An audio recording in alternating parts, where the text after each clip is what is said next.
Why is that showing up like that? That's strange. It shouldn't be. It shouldn't be doing that at all. Oh, hello. Sorry, I didn't see you there. I was too busy working on my computer in my little office here because you see, I'm working.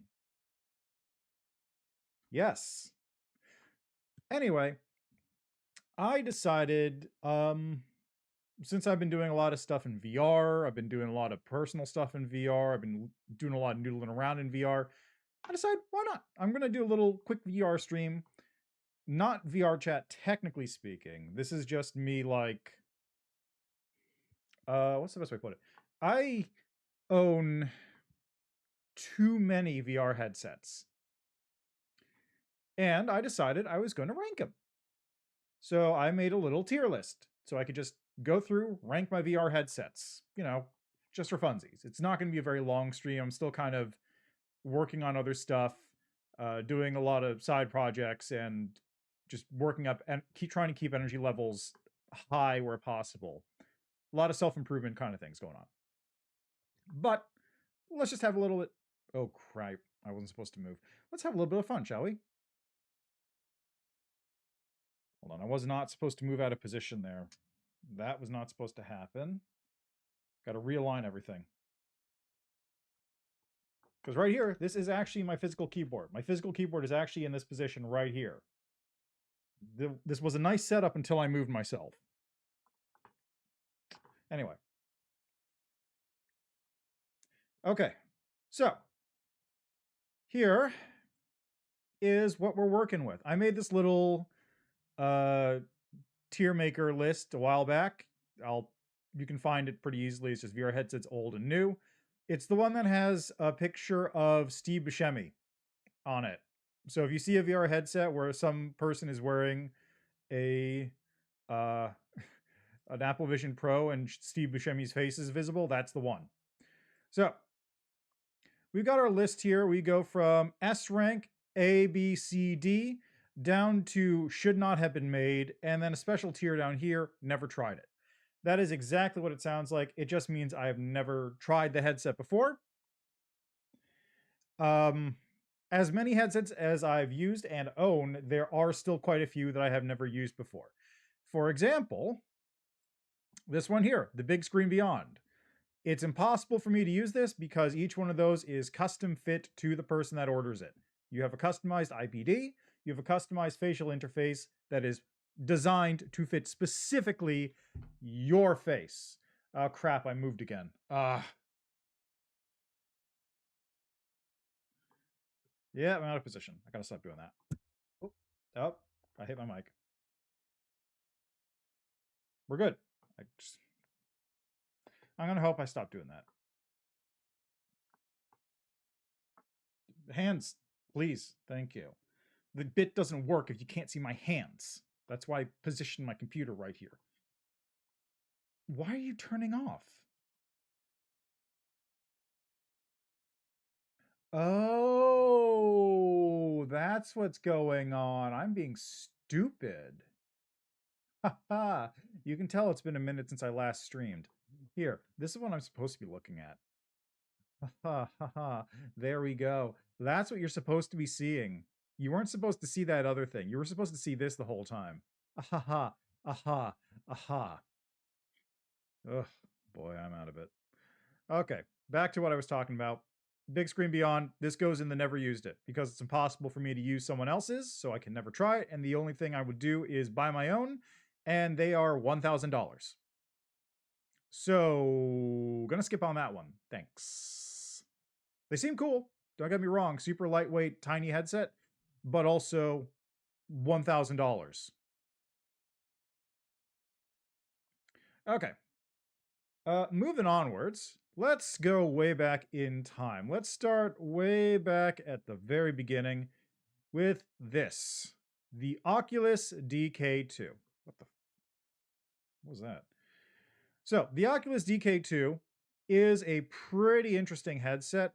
This is the earliest headset I own.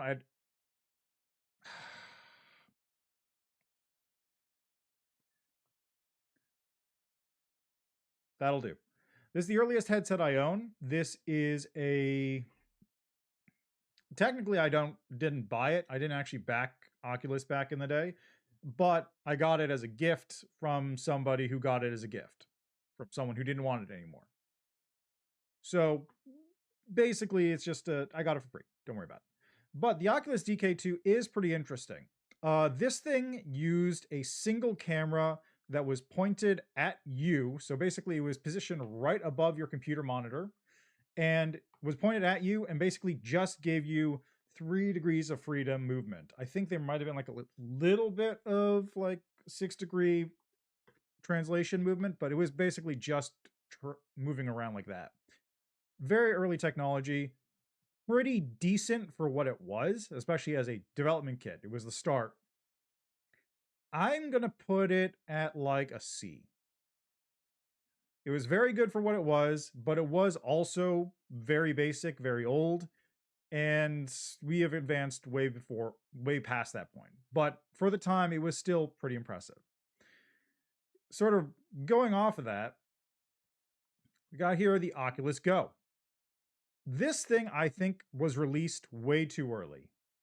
Like, VR now is in a weird place because a lot of headsets are very expensive, have a lot of technology packed into them, but they are still multiple hundreds of dollars. Like Quest 3S, which is basically the cheapest headset you can buy new, is $300. That is a lot of money. This thing was extremely scaled down. It was a standalone device. It was the first standalone Oculus / Meta headset and only supported 3 degrees of movement. So tilt your head. Screen was just in, you were existing in a little virtual space, screens in front of your eyes, that sort of thing. And at the time, this was pretty much an abject failure. But I think if they had made a new one, or if this thing was released nowadays, it would be doing gangbusters. Because yeah, it's not as good as like the other headsets, but you know what it is? Super cheap. And if you have a super cheap entry-level headset like this, it doesn't really matter if it doesn't do 6 degrees of freedom. Like, people will use it just to exist in a virtual space. And it's not like you couldn't hack 6 degrees of freedom onto this thing. I mean, I can do it now. Mine is back there someplace.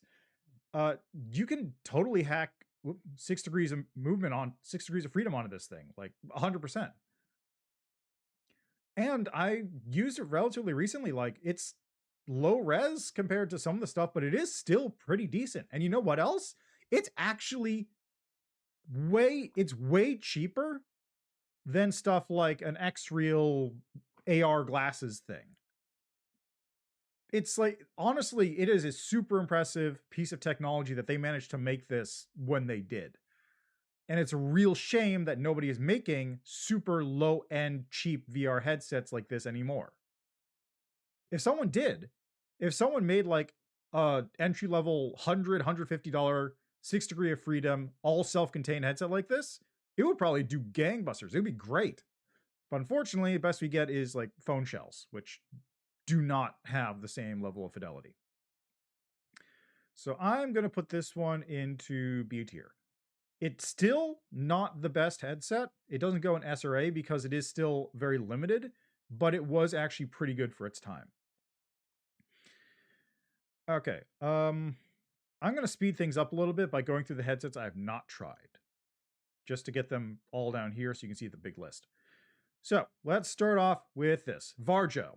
I'm just kind of lumping all the Varjo headsets in together because they're all super expensive and I have not tried any of them. Most people have not tried any of them. They are multiple thousands of dollars. The most recent Varjo is more expensive than an Apple Vision Pro. Nobody really uses them. All right. The Lynx R1. This thing, I would love to try this thing out because it has a super interesting, like, lens design, which is like 4 mirrors bouncing into your eyes. Seems cool. I would love to try one out, but they're also very expensive. I think it's like 1,000-ish, something like that. Also extremely hard to get because the company has had multiple manufacturing issues. They are still apparently working on getting them out to people who back them, but it's a problem. It's not a problem on their end apparently. Like they got screwed over pretty hard, but like it is still a problem. You are not able to get these things easily. Okay. Pico 4. I have not tried any of the Pico 4s. They are effectively the Quest 3 competitors. I tried one of the older Picos, I think, once, very briefly, but you know, whatever. Honestly, I don't really think too much about these because, as far as I can tell, they are functionally identical to a Quest, but have a different OS storefront, whatever. So they're pretty much just. I don't think about them too much, honestly. Okay, this one here, the Rift S. This is the only Oculus headset that I have not used. And by that, I mean I have used it once at PAX East very shortly before or during the launch. I used it very briefly. I was playing some Wild West shootout game. I don't remember what it was called. It was gun. It was one of those games that it was like a PvP gun game where you're in the Wild West. I played it a couple of times. I don't remember the name. Anyway, I only used this thing like once. I basically went, okay, is it worth it for me to get this over my CV1 or should I go for the Quest? And I tried it out and went, okay, yeah, there's no reason for me to get this over my Quest or my CV1. So I went for the Quest instead. What else we got on this list? I think this is it. Is that the one? Yeah, I think that's the one.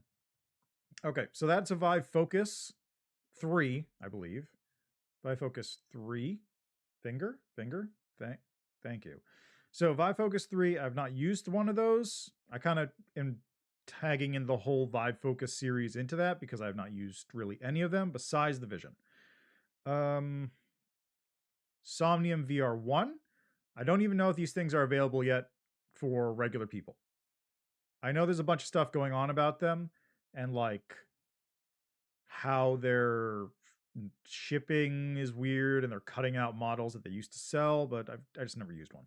I can't afford one. I can't get one. So I've never used it. Pimax Crystal Light. Like I said, there's a lot of headsets I haven't touched. Pimax Crystal Light, have not touched it, have not used it. I haven't really used any Pimax headsets, so I'm going to put this one in here too. I'm just kind of lumping in the older Pimax headsets into this. So I've not used any of the ones like the 4K, the 8K, whatever, the 5K Artisan. I haven't used the Pimax Crystal Light or Pimax Crystal. They seem cool. I just haven't really used any of them. Let's see. This one here. This is the HP Reverb G2. I have not used that one either. I used a Windows mixed reality headset once at a Best Buy to try it out, and that was a pretty early one, and I was not particularly impressed by it. Mostly because, oh my god. Come on. Nope. Yep. Okay, are we in position?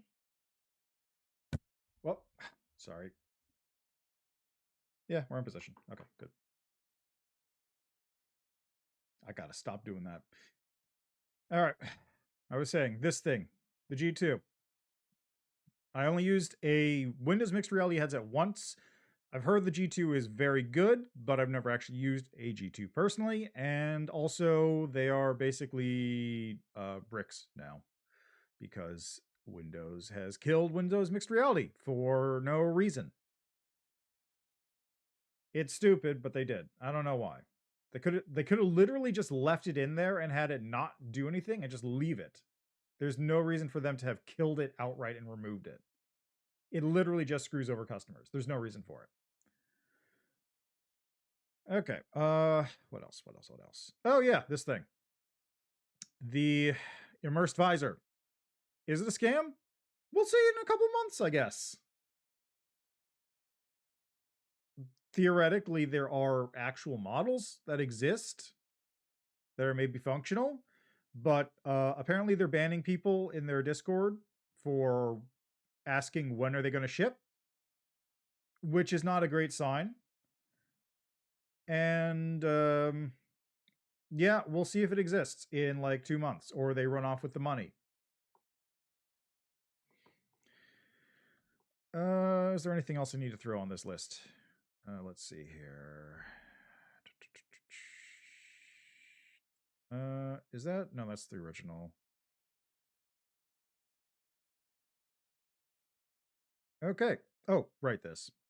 The Pimax Dream Air doesn't exist yet. Not much to say about that. I have complicated feelings about this. It looks like a super good buy because it's a very light Apple Vision Pro looking headset with a bunch of features packed into it.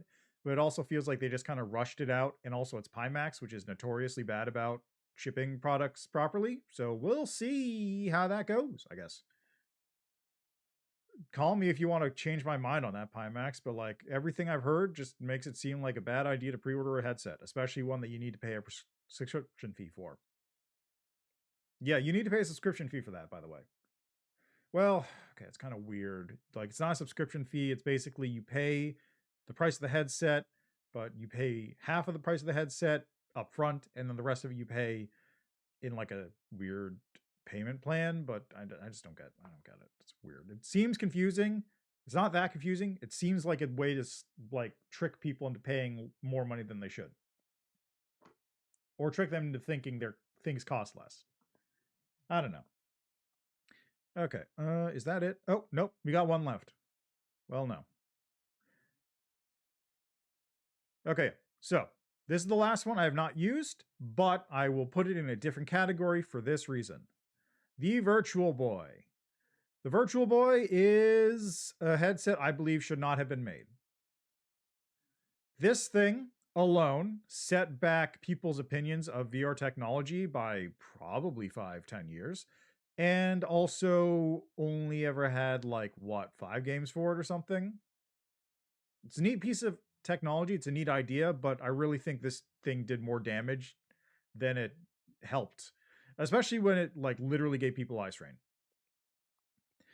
Okay, now we get into the headsets that I do have history with. Let's start here. Apple Vision Pro. Apple Vision Pro. I honestly don't know if I got one for free if I would even use it. It's a neat headset. It's a neat piece of technology. It's got great screens, absolutely amazing screens. But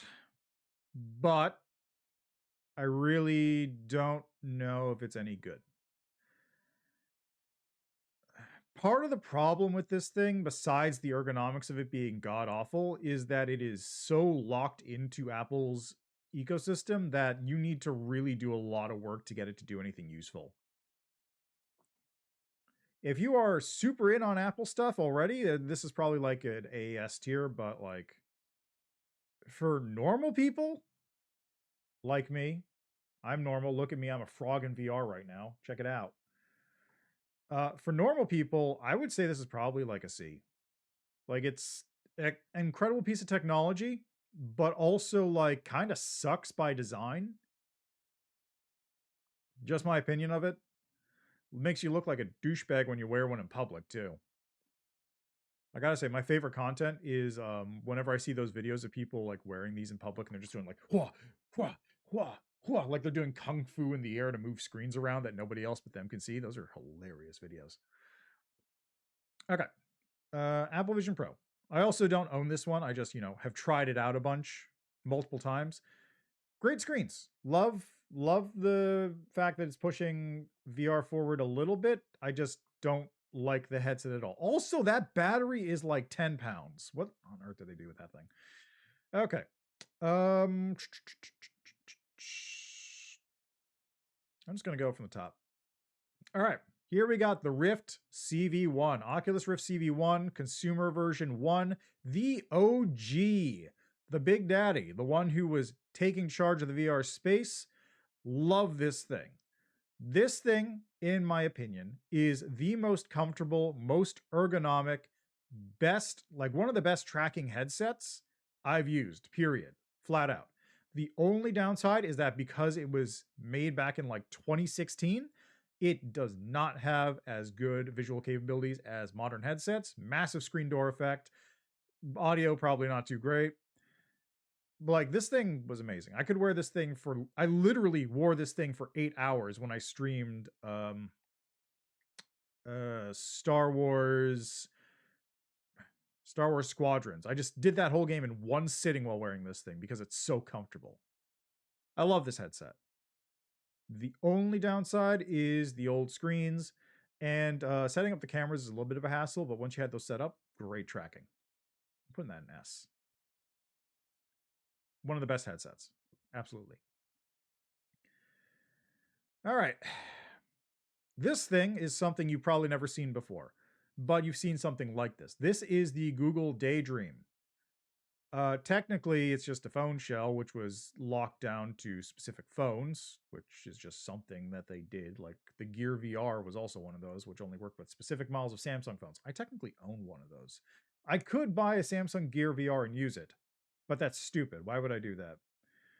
Collector's reasons is why. Also, I found one in what was it? Was it Akihabara for like 30 bucks? I should have gotten it. I really should have gotten it. That was a mistake.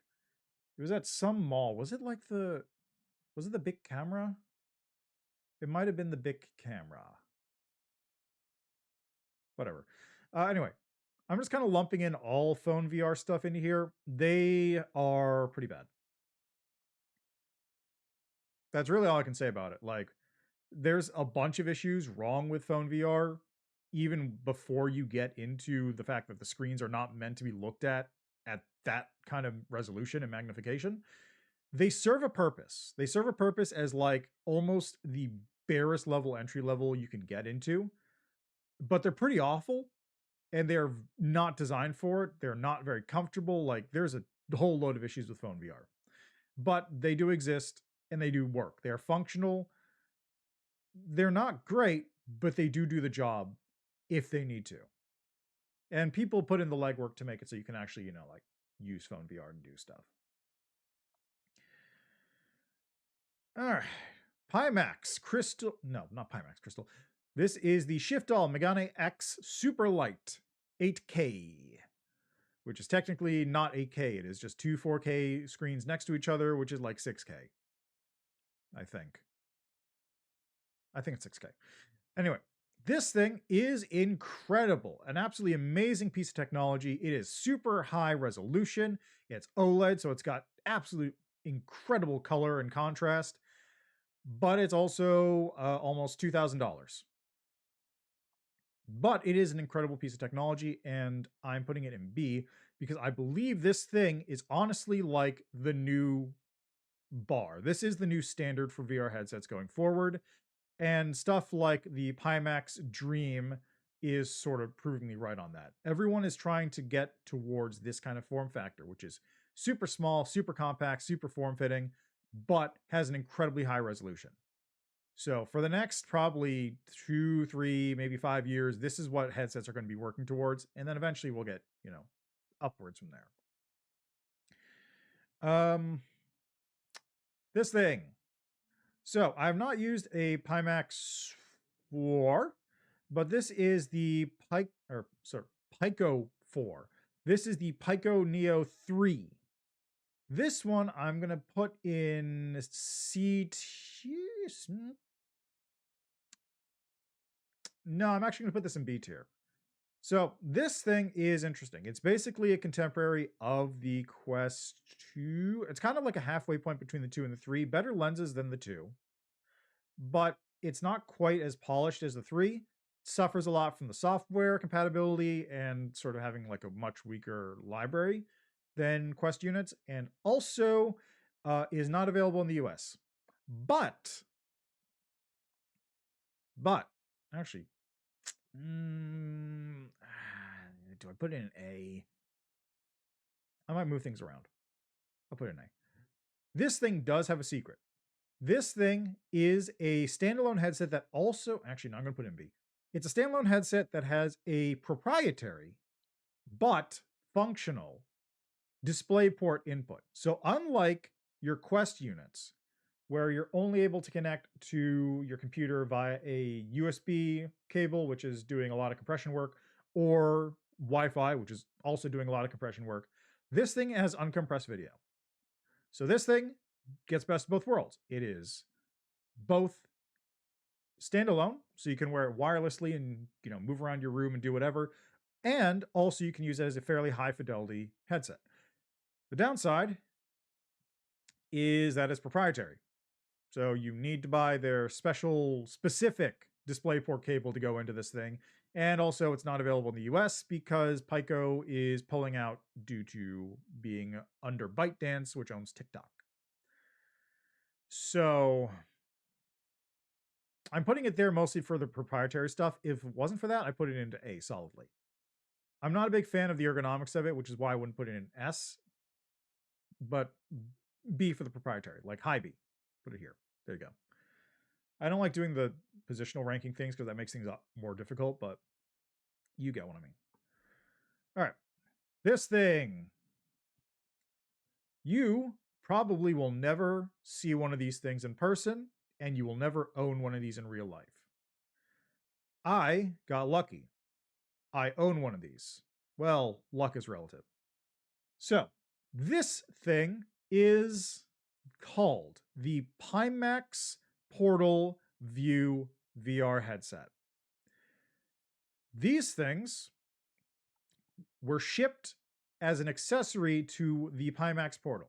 Pimax made a small handheld gaming device, basically like a Switch, called the Pimax Portal. It's pretty decent. It's like a little Android handheld gaming device. It's, it's okay. But part of their sell was they were envisioning an entire Portal ecosystem. So the Portal would be your standalone handheld gaming device, but also you could dock it to make it a room tracking, body tracking thing that would let you play full body Kinect style games. But also you could dock it in this headset in order to use it as travel VR, which you could also play standalone. None of that happened. Well, almost none of it happened. The Portal came out, it exists, it flopped, so Pimax is selling off their stock. There's very few of them left. This headset, the View VR, was only shipped and made for backers of the Indiegogo campaign. You cannot get this headset new. You cannot buy this headset. You can only get it from someone else who backed the campaign. It's not great, honestly. Okay, so part of it, okay. I'm going to put this thing solidly in D, actually. Higher than the phone VR, but it's got problems. So here's the problem with the Pimax Portal View. Okay, so ignoring the fact that there were supposed to be multiple versions of this thing, like a high FOV one, a super high density pixel one for movie viewing, a face tracking one for social VR, they're only shipped one model of this thing. The build quality is not particularly good, which is a common issue with Pimax headsets, I'm told. But the bigger problem is that this thing never got support. The Pimax Portal is a dead product. They will not be updating it further unless they find some super critical bug. But Pimax Portal VR is super dead. You are unable to use the VR mode properly. You can access it. You can get into VR. You can hop into VR. I can get into VR right now and play Pimax Portal VR. But the store has like no games on it. And most importantly, for a lot of VR use, you can't connect it to your PC. That is functionality they never added in. It is impossible to actually use this thing as a full PC VR headset. So unlike, actually, no, I'm going to put it there still. Unlike phone VR, where people have hacked in the ability to use it, you cannot properly hack in Pimax Portal VR support for your PC. Because if it was just, because it's an Android device, right? You can totally do that. You can totally get it connected up to your PC.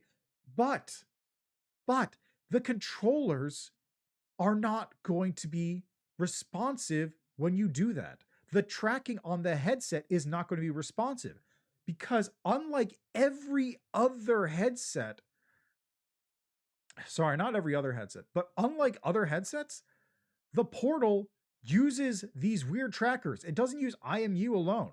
It has these weird trackers that do inside out vision tracking of your room.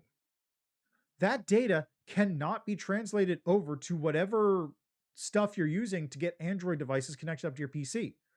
So this thing is non-functional as a PC VR headset effectively. And then also that's not counting how the controllers kind of suck. Imagine like Quest headset controllers, except use the switch button layout. This was an incredibly cool technological idea. It's a very cool attempt to make something like this, but it failed massively. And it didn't fail massively because of the headset and the device itself. It failed massively because Pimax just didn't want to support it. I still have some hope that someone will figure out how to hack the headset or the Pimax portal to, do PC VR, but I'm not holding out that much hope for it. It's really sad, honestly. Okay, next up, we have this thing, the PlayStation VR original for PlayStation 4. This thing I'm going to put in C tier. This basically, this feels like kind of like the prototype tier. I say prototype for Apple Vision Pro because like that thing's a prototype. It is a prototype. That's not a real consumer product. It's a prototype. Anyway, PlayStation VR for the PlayStation 4. This thing is very interesting. It's an okay VR headset, but it really is hyper limited in its capabilities. It is, ignoring the fact that you can only use it on 2 consoles, and one of them you need to buy a special adapter for, and both of them you need a special camera for. This thing is like, what's the best way to put this? This feels like a development prototype that they turned into a product. Like they used a bunch of technology that they had lying around from other experiments to create a mostly functioning VR headset and then said, that's it, put it out, we're good. Not a lot of stuff takes advantage of this headset at all, and there's not a lot of features in it from what I felt, and the ergonomics are not great. The screen is not great. It has that kind of like, just kind of slides in and out in the front. It's not a very good headset, honestly. It really just feels like minimum viable product based on the technology that they just cobbled together and made minimum viable to function in its intended form. So that's why I call this like a development prototype. It's okay, but it's not very good. There's a lot better. Speaking of PlayStation VR 2, I think this one goes pretty solidly in B tier for me. PlayStation VR 2 feels like an actual first version consumer product to the development prototype of the PlayStation VR. It's got controllers, which is actually more than I can say about the PlayStation VR, come to think of it. But it's got controllers, it's got, pretty decent ergonomics. It's got inside out tracking, so you don't need to deal with funky cameras and stuff. And that's about it, really. Like the audio being a pair of earbuds that you plug into your ears is weird. The controller, okay, so for PlayStation 5, the extra features are actually pretty nice. You get your eye tracking for foveated rendering, you get your haptics and force feedback on the controllers. Those are nice little gimmicks, but the headset itself has issues. The screen, especially where you have the mirror on it and like kind of the Vaseline filter that's on every aspect of it. It's this, I would say this is basically like a first time headset. If they made a PlayStation VR 3, that headset would be the one to get because that one's probably going to fix a lot of the issues. But this thing here is good, but I would not say it is like the best headset. It has a lot of benefits, and in today's market, it does have its own positives, which I might actually put it to. You know, I'm going to put it in an A. Like, this thing does have its positives, especially if you get it on the $350 sale price. Like, that's an incredible bargain for it. Well, given that you also need to buy a $60 adapter, so $410. But still, $410 for a pretty decent headset is really good. But like, there's just a couple issues with it. If they're very fixable issues too. Basically, make the screen less awful, get rid of whatever blur filter they're going on, or do some sharpening, and maybe add a top strap built in. Like that I hate Halo straps because they always just like sink lower on your head as you're wearing them. But if they had a top strap, that would fix basically all my issues. And maybe a better audio solution. And also make the controllers thicker so they don't like fall over in your hands. I really don't like these controllers at all. They kind of suck. All right. That's PlayStation VR 2 though. I like it. I like my PlayStation VR 2. I do wear it pretty often. I just wish it was better every time I use it. Speaking of things I wish were better, Oculus Quest 1.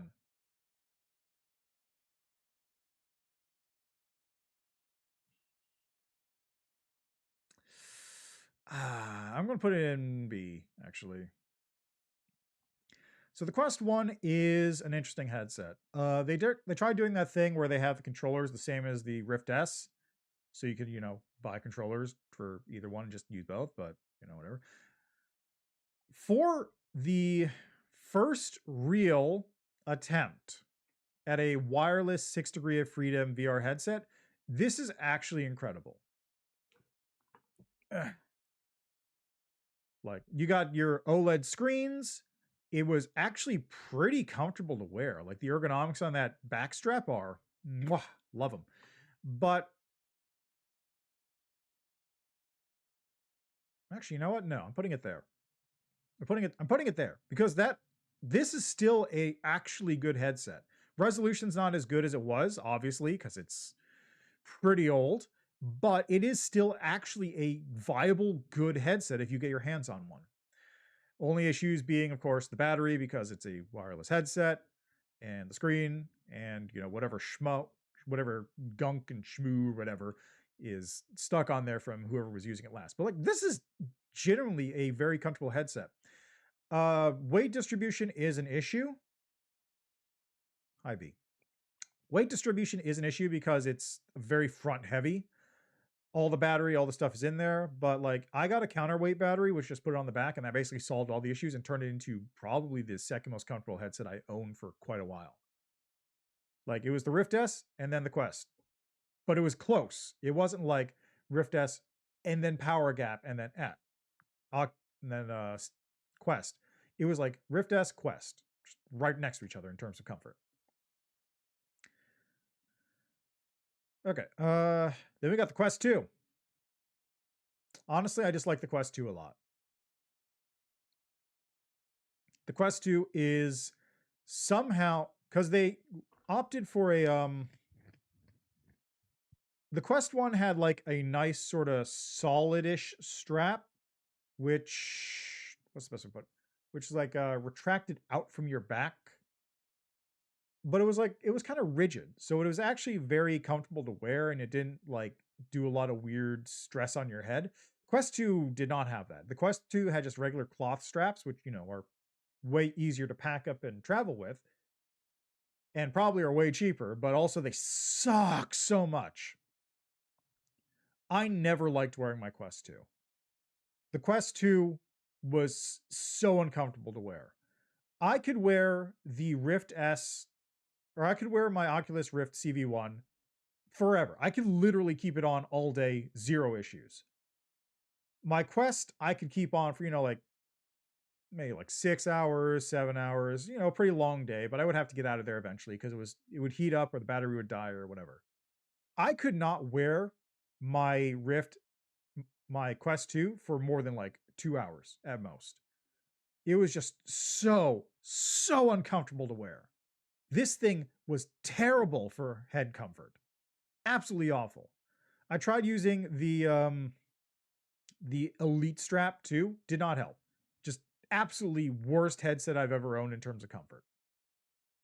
Every other headset I've tried on here, including the ones that you haven't seen yet, more comfortable than the Quest 2. The only reason I'm not putting it in D tier is because this thing is a fully functional VR headset. These are like barely functional VR headsets. These things are not. Like the Pimax Portal, technically still a functional VR headset. Not a very good one, but it is functional. Daydream VR, not really functional, but it can be made functional and also light, cheap, extremely affordable. This thing, expensive when it came out, incredibly uncomfortable, but it is more functional. This is like high D, low C. Easy. All right. Then we got Quest Pro. We'll put that in B. Quest Pro is more comfortable than the Quest 2. Did cost $1,500 on launch, which they then slashed to $1,000 and is now discontinued, sadly. But it also had a lot of technology in it and did have the first instance of pancake lenses from Oculus, Meta, Facebook. So honestly, it's okay. I do have issues with it though. It is basically a Quest 2 on steroids instead of a Quest 3 original. And the pass-through is bad. And also the controllers are weird and non-functional sometimes. But like this thing is relatively comfortable. So I'm going to put this in a solid B tier. It's a decent headset. And now we get the Quest 3. Easy. Easy S. As much as I am of two minds about Meta and Facebook, the Quest 3 is genuinely their best headset since the Rift. I'm actually using it right now. Like, ignoring the amount of technology packed into this thing with the mixed reality and the hand tracking and all that stuff, this thing is so comfortable, I can actually wear it. Like, when the Quest 2 came out and I was using the Quest 2, I thought I was done with VR forever because it was just so uncomfortable to use. But then I put the Quest 3 on. And then I used my Quest 3 for like 8 hours in one sitting. And I was back. I was back in VR. VR was back. That's how big of a jump it is. It's not as comfortable as the CV1. This thing's still heavier, I think. And of course, the strap is worse because I used the cloth strap instead of like this really nice, solid, semi-solid, extendable strap. But like, the Quest 3 is genuinely their best headset, period. Which is why I get annoyed every time I have to recommend it to somebody who asks, because like, there's a lot of other headsets. All these headsets do technically have something, except for the Quest 2. All these headsets do have something that they bring to the table that is just like a good reason to use that headset over other headsets. But for like 90% of cases, the Quest 3 is just the winner. Like, the Quest 3 is just like, there's almost no reason to buy it, especially for the price point. They could charge like $800, $900 for this thing and still be a good recommend. It's just so annoying every time I have to go, well, the Quest 3 is the best headset. I just don't like giving the easy recommend, I just don't like it. All right, next up, Valve Index. I'm going to give this one a solid A. Valve Index is not an S for me, because it's a little too bulky, but it is still very comfortable to wear. But it is a fine headset. It is extremely well built. It has good visual clarity, good lenses, comfortable, good audio.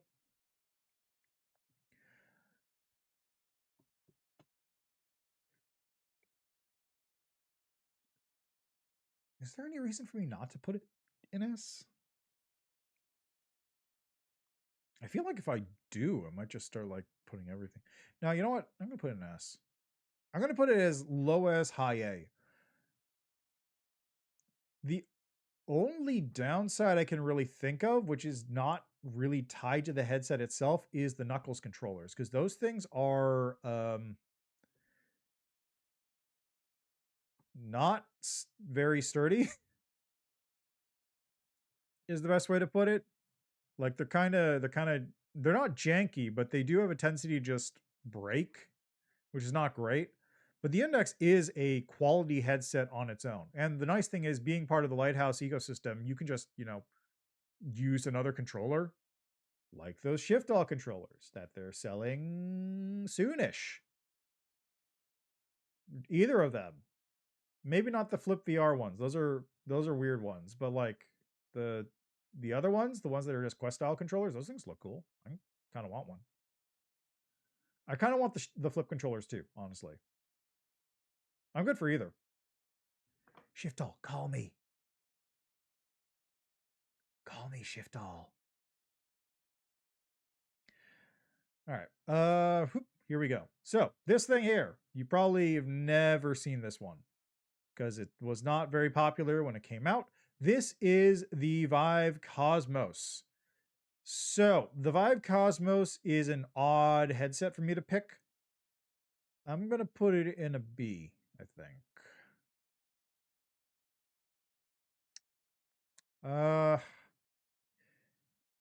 Yeah, I'm going to put it in B. So the Vive Cosmos is basically the Vive version of the Rift S. Where's the Rift S? Where did I put it? Where's the Rift S? There. It's the Vive version of the Rift S. There we go.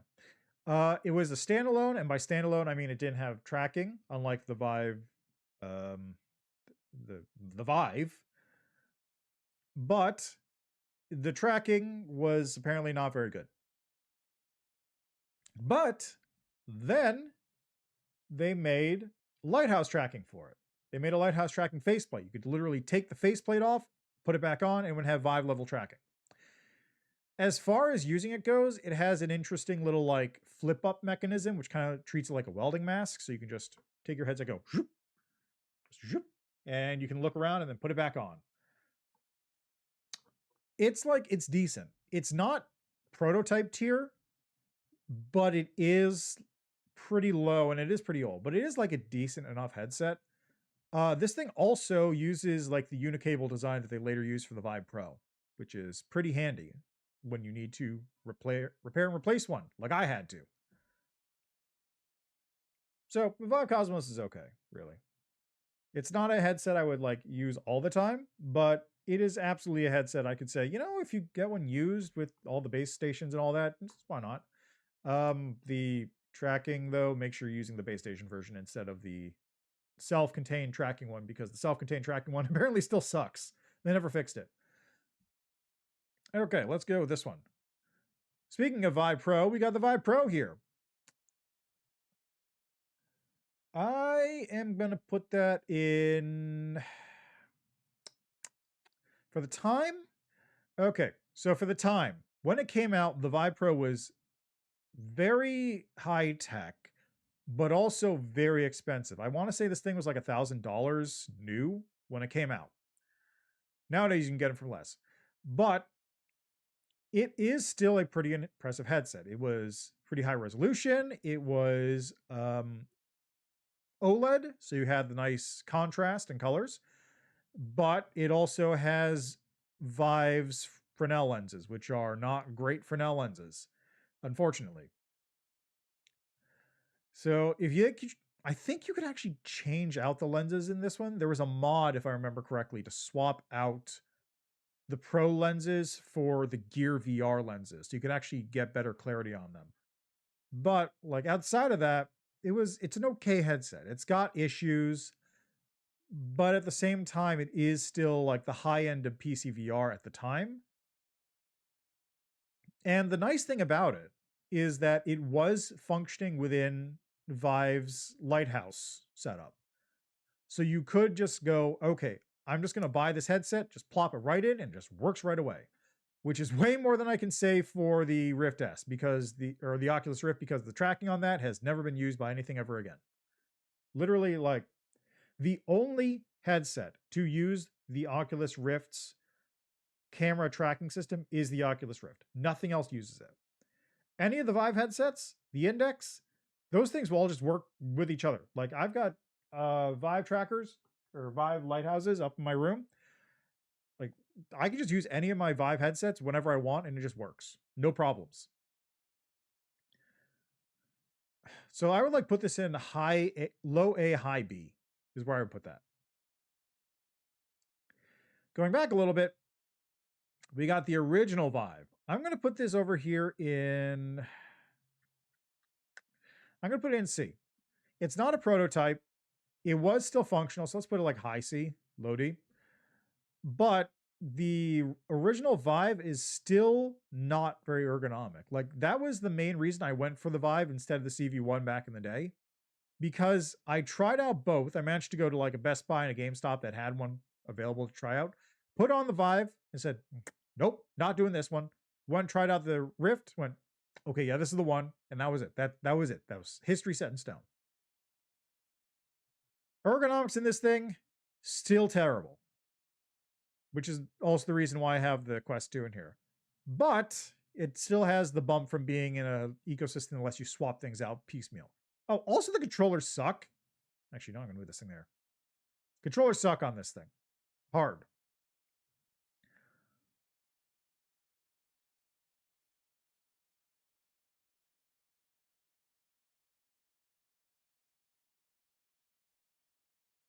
There is also the, okay, I'm going to put that back there.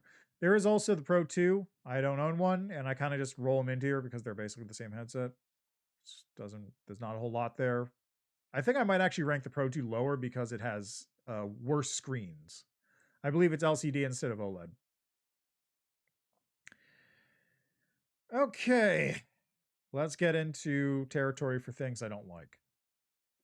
Well, not necessarily.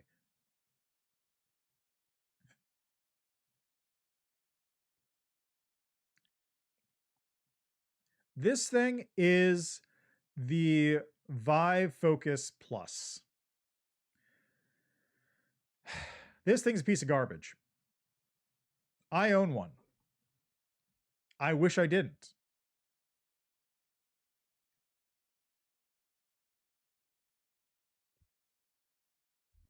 There's a phone call coming, but I can take that later. So I own one of these things. They are terrible. Basically, it is the Vive equivalent of the Quest 1. But unlike the Quest 1, which was a miraculous piece of hardware for the time that had incredible tracking, both for room and controller tracking, the Vive Focus Plus is barely functional for both and has terrible lenses and visual quality. This thing is a mistake. I found out apparently that this thing, the reason this thing's tracking is so bad is because it uses ultrasonic tracking. So it's actually jetting out little like ultrasonic bursts that it uses to measure your room, which is technology that's pretty interesting, but also sucks at tracking. You can stand in one place, have your hands in front of you, and your hands will be drifting around all over the place when you're not moving them. It's terrible.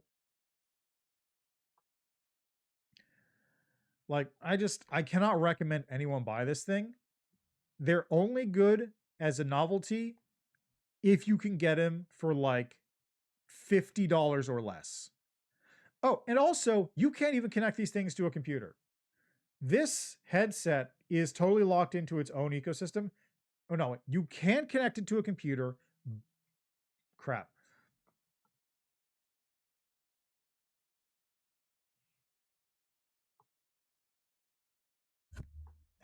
Gotta stop doing that.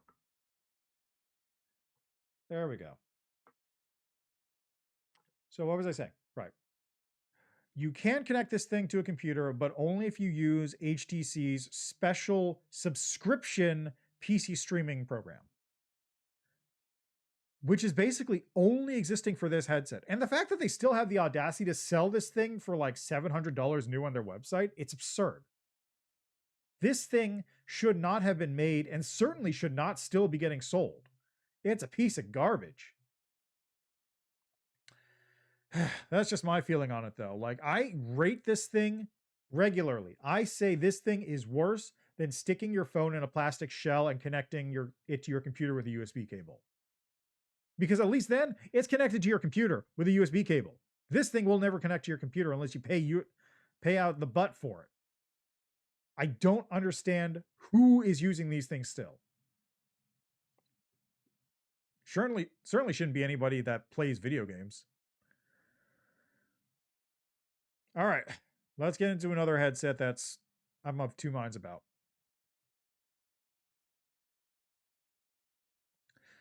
Okay, so this thing here, this is I think this is the Vive Focus Vision. I actually don't know if this is the Vive Focus Vision or this one is because they look really similar.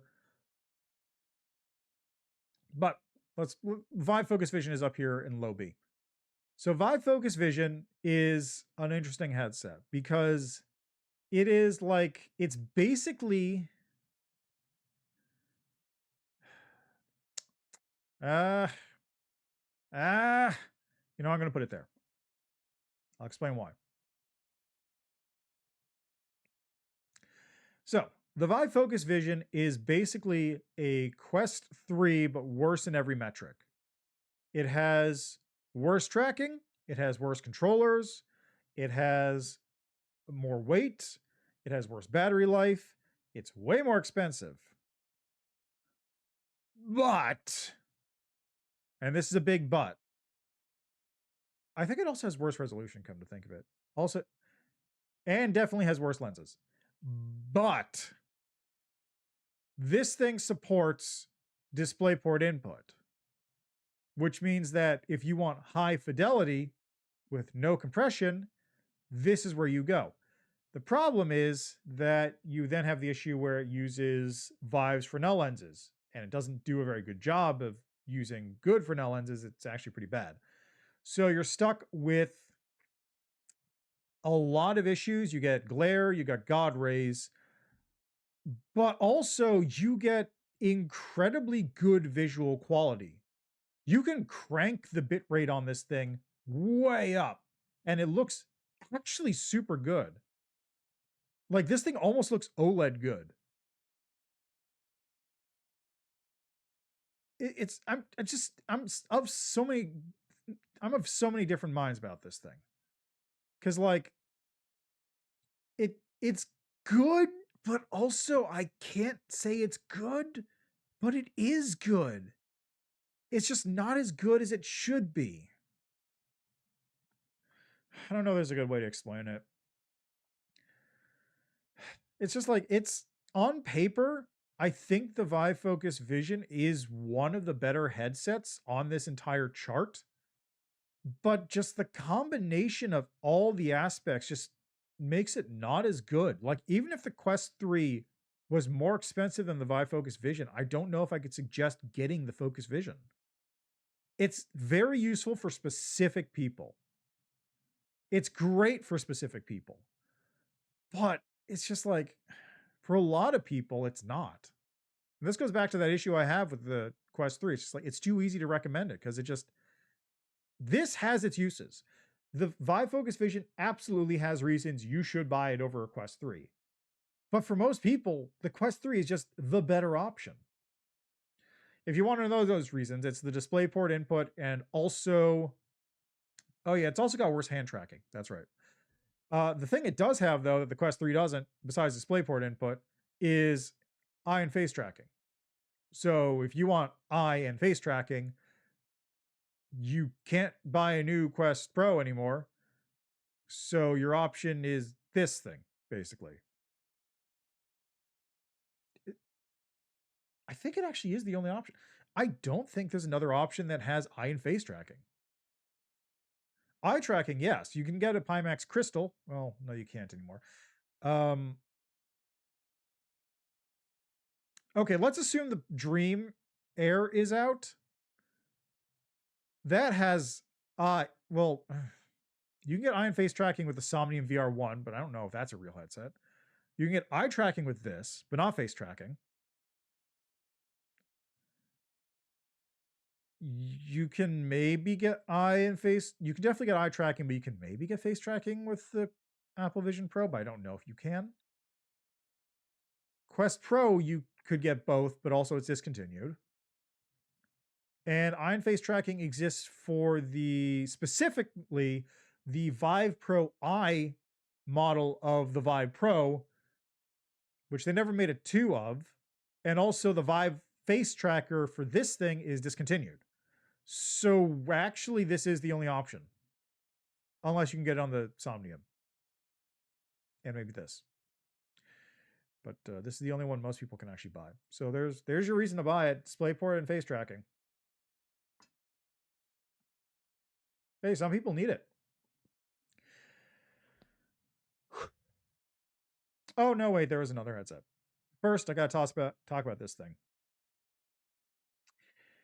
So unlike these two, this one I think shouldn't have been made because it set VR back by, a couple years, or the opinions of VR back by a couple years. And I think this one shouldn't have been made because it sucks. I legitimately say that the Vive Flow was a mistake. So the Vive Flow is my favorite headset that I don't think should have ever been made. This thing costs, how much does this thing cost? Hold on. The Vive Flow costs $500 still. Holy crap.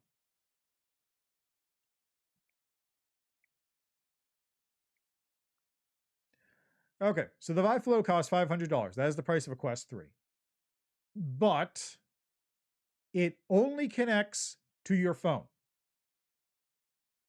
I mean that literally. It is designed specifically to only connect to your smartphone. It does not have the capability or functionality in it to connect to a computer, a tablet, a laptop, a Chromebook, any other device that is not your smartphone. And specifically, it is only able to connect to specific models of smartphone that support Miracast. It is a baffling decision that they are continuing to go with that. There's so many options for them to fix it too. Like if they literally just patched out the requirement to do that and let you connect to anything else, this would probably be one of my favorite headsets because it is incredibly lightweight. It is incredibly small. It has incredible form factor. It has built-in diopters for poor eyesight, so you don't even have to wear glasses with it. It has pancake lenses, and it has no built-in battery, which is why it's so light. So you see this little nubbin over here on the side? That's a USB port that you can plug into either an external power source or a battery. You can bring your own battery for this thing. There are so many design decisions about this thing that could have made it great, even though it is only 3 degrees of freedom and has no room tracking. And then they required it to only connect to your cell phone. If you want to do anything with this, you either have to use it with your cell phone, as in looking at a giant blown up version of your cell phone screen in low frame rate, or you have to use one of a very small number of apps that will function on the headset. If they unrestricted it, even just a little, this thing could be great. This thing could go from here to maybe even up to A tier. Maybe not A tier, it's kind of expensive for what it does, but at least B tier. Like, I would absolutely put it in B tier if they unrestricted it, gave it a lot of room to do whatever you wanted with it. But it's just so locked down that you can't use it for anything, which is really unfortunate because, like, that form factor is fantastic. Like, I like the form factor on this thing even better than the other headset I'm going to bring up. But, like, they made it for a market that doesn't exist. It's a $500 headset that's designed for people who want to use their smartphone in a virtual environment or use like lifestyle meditation apps. It's just so disappointing. It's really just such a disappointing headset. The only reason, in my opinion, that this thing exists is to act as a stepping stone for this, which is the last headset I have on the list. So this is the Vive XR Elite. This is their other headset you can buy, which is the other headset that has face and eye tracking. Unlike the Vive Focus Vision, this thing does not have DisplayPort input, but it does have the ability to connect up to your computer using USB natively, which is actually pretty cool. You can just natively connect this thing up to your computer using the Vive app, using USB. It'll stream a little, like, compressed video over. Basically the same thing that you can do with the Quest, but it works a little bit better and it has functionality beyond that. The the XR Elite also basically has the same form factor as the Flow, since this whole battery backstrap can just be detached and you can basically wear it as a pair of glasses, which I honestly prefer. Like, the backstrap, I really don't like Halo straps. But if you just use it like a regular pair of glasses or like VR glasses, they're actually pretty nice. I like it. And it lets you bring an even bigger battery. I've got, where is it? It's over there. I've got a giant, like 20,000 milliamp hour battery that just plugs right into USB-C. I can literally just hook that thing into this thing and be good for days. Like, I can just play eternally using that if I wanted. And it has eye and face tracking. It has an eye and face tracking module, which is actually not too much more expensive than, just, it's like $100 or something. It keeps going out of sale, but it's a very inexpensive eye and face tracking module. Similar for the Vive Focus Vision. So I honestly like this thing a lot. I'm gonna put it in B.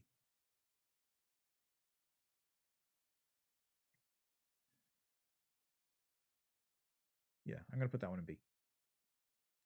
So, like, I actually like the XR Elite quite a bit. It just has issues where, what's the best way to put it?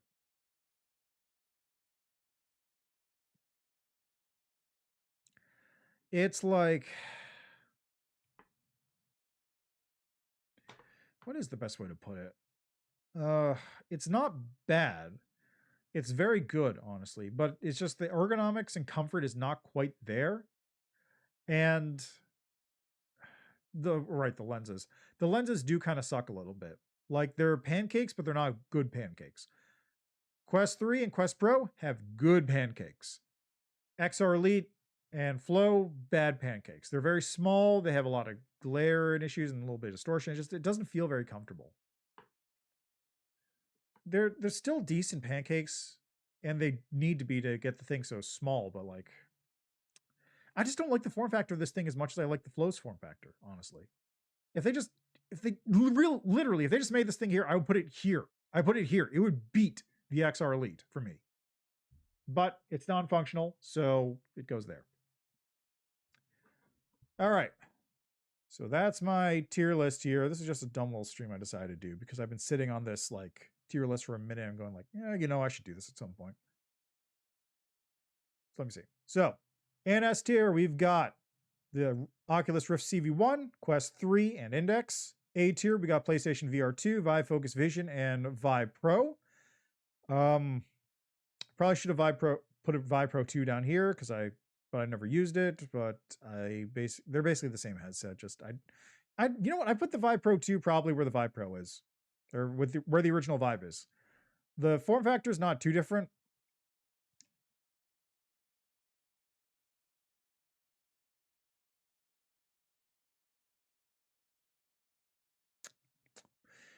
Actually, no, I'm going to put that one there.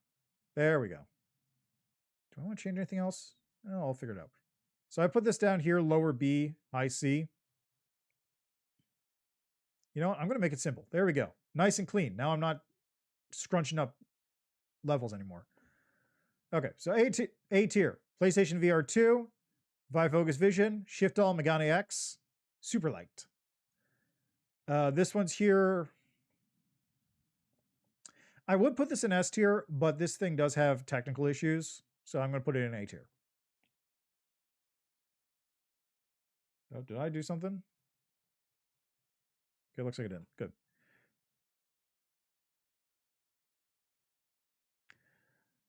All right. Then in B tier, we got Quest 1 because it's we had comfort issues, and also it was kind of jank a little bit. Still quite good for the time though. Maybe I should move it up. Pico 3, kind of a similar situation. Oculus Go, similar situation. Oculus Pro, held back by a couple buggy issues, which make it not quite so great for the time. XR Elite, similarly held back for issues with its design, just not quite being as good. And Vive Cosmos. We got Vive Pro, Vive Original, DK1. I don't know. I do feel like this is a good listing order. I feel like I agree with this listing order. I just maybe don't agree with my reasoning for some of it. But DK2, Apple Vision Pro, PSVR 2. Yeah, I'll put that there. And Quest 2. You know what? I'll put that there. There we go. Then in D tier, we have the Pimax Portal, Dream VR. Finally, should not have been made tier. We've got the Virtual Boy, the Vive Focus Plus, and the Vive Flow. Do I agree with this? I think so. I think I agree with this laying on.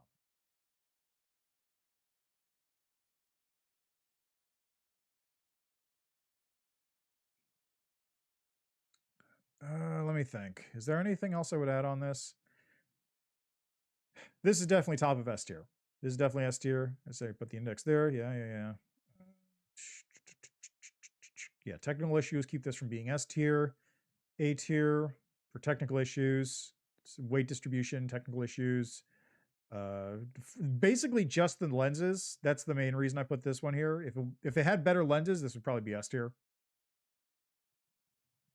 Let's see. There's basically I'm putting this here because of the proprietary DisplayPort input and the lower variety of stuff on the store. The Go is here because it is very good quality for its limited scope, but is still quite limited in scope. Quest Pro is here because it has good technology, but it's also kind of a cheap cash grab when it was made. XR Elite is here because of lens issues and also form factor. Cosmos is here because of the same thing pretty much. Pro is here because it is basically the same thing. Apple Vision Pro, kind of the same as here because it is overpriced and has a lot of stuff and also only really works with the Apple ecosystem. Vive 1 is here for basically being a Vive Pro, but worse. Even for the time, it had bad ergonomics. My headset is low on power. That's not great. DK1 is here because it's a prototype. PlayStation 4 is here because it's a prototype. Quest 2 is here because the ergonomics on that are so bad, I almost stopped using VR entirely. This is a barely functional prototype. This is also a barely functional prototype. Blah, blah, blah, blah, blah. Okay, yes, I agree with this. We're good. Excellent. Oh, oof. Okay, so that is my listing. I think I agreed with that. Good. All right. Well, that's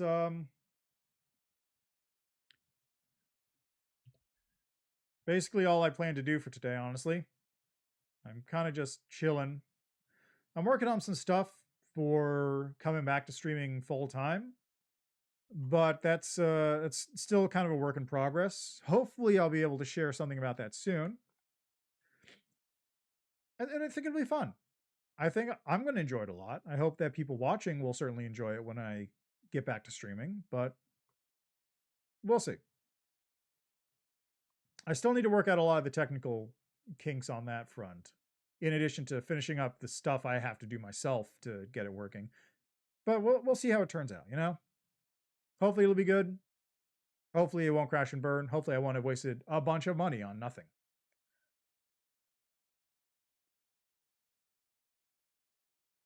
But that's all I got.